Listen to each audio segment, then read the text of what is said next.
ibyo twigishijwe n'iby'ukuri ko Yesu Kristo yaje mu isi yisiga ubusa yigira umuntu niyanga no gupfa ukuri.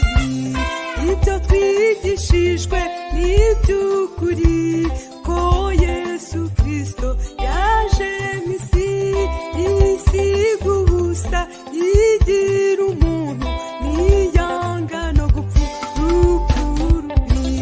Abakomeye ndetse n'aboroheje dufite ubuhamya bw'ibyadukorera. Abakomeye ndetse n'aboroheje dufite ubuhamya bw'ibyadukorera.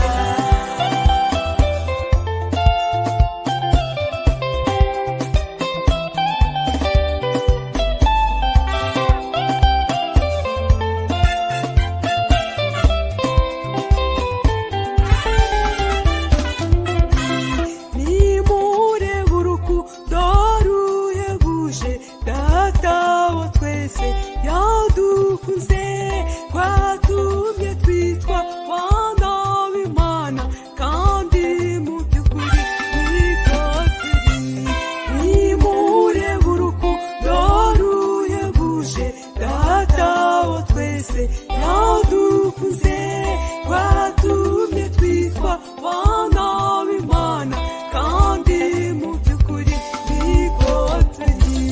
Yesu Kristo ni yerekanwa, tuzasa nawe tuzamure bukweli. Yesu Kristo ni yerekanwa, tuzasa nawe tuzamure bukweli.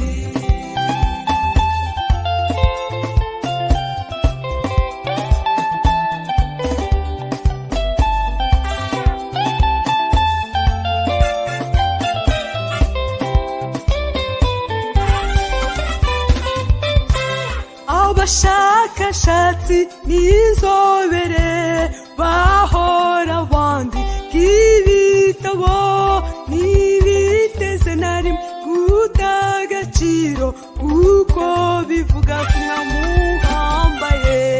Abashakashatsi n'inzobere bahora bandika ibitabo, ntibiteze na rimwe guta agaciro kuko bivuga ko mwamuhambaye. Ibyo twasomye muri Bibiliya n'ibyadukorera bituma twemera. Ibyo twasomye muri Bibiliya n'ibyadukorera bituma twemera. Ibyo twasomye muri Bibiliya